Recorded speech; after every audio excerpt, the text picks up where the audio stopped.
Have you ever asked yourself how to live peacefully in this world? How to live with a sense of peace, love, and centeredness in your heart, that no matter what is going on around you, you can remain centered, peaceful, full, and connected to the light that is within you. And to get closer to such a state of being, we study together and ponder on this on page 270. It's about the inner training, an inner training that is required from within you, how to be in this world in a sense of heaven on earth, a sense of peace, calmness, and remaining your inner centeredness from whatever distraction, voices, forces, and ideas that come from outside, to remain from this world, being connected, but also at the same time be connected with your inner world, so you can remain in your outer world and your inner world at the same time. So for that, I'm reading on page 270. The objective of all inner training is to develop an esoteric sense and to unfold that inner sensitive awareness which will enable a man to function not only as a son of God in physical incarnation, but also as one who also possesses that continuity of consciousness which will enable him to be interiorly active as well as exteriorly active. This is accomplished through developing the power to be a trained observer. So, to state again, it requires you to be internally active, to also be externally active and not acting out of your unconscious pattern that are automatic, but be the internal and trained observer from having that strong connection of your inner awareness, your inner sense, and also at the same time living in the external world, meaning observing and sensing your outside world. So you bring those both together to be a trained observer. That's where we want to get to. So increasingly must your inner life be lifted up on the mental plane steadily, and without descent must the attitude of a meditation be held, not for a few minutes each morning or at a specific moments throughout the day, but consciously all day long.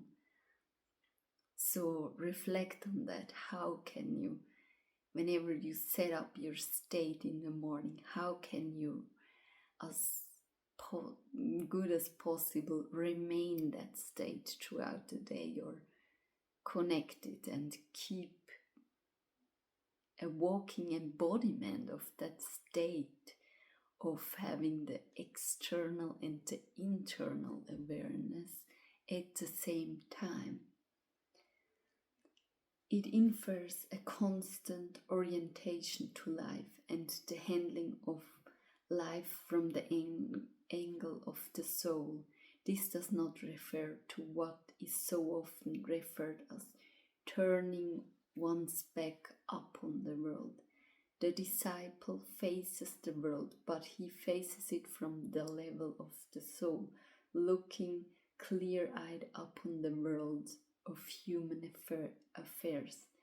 In the world, yet not of the world, is the right attitude expressed for us by the Christ. So we live within it, but are not from the world. We live as human, but still have the part that is divine within us and connected to all the very great one. So increasingly must the normal and powerful life of the emotional, astral desire and glamorous nature be controlled and rendered quiescent by the life of the soul, functioning through the mind. The emotions, which are normally self-centered and personal, must be transmuted into realizations of universality and impersonality. The astral body must become the organ through which the love of the soul can pure. Desire must give place to aspiration, and that in its turn must be merged in the group life and the group good. Glamour must give place to reality, and the pure light of the mind must pour into all the dark places of the lower nature. So very important key point is to remain the inner sense of awareness, to be connected within and also observe the things around you from a place of a trained observer, and that we must not only do the meditation in the morning, but maintaining that state of awareness and connection, and go with that state into our daily affairs. So even if we may not be from this world and see some kind of darkness or things which our heart knows that is not right, that is some sort of separation, illusion, but still we must remain in this world, but from a place of observing it from the soul and deep connection that there is something bigger, something greater, and which we all can call upon. And it's important to,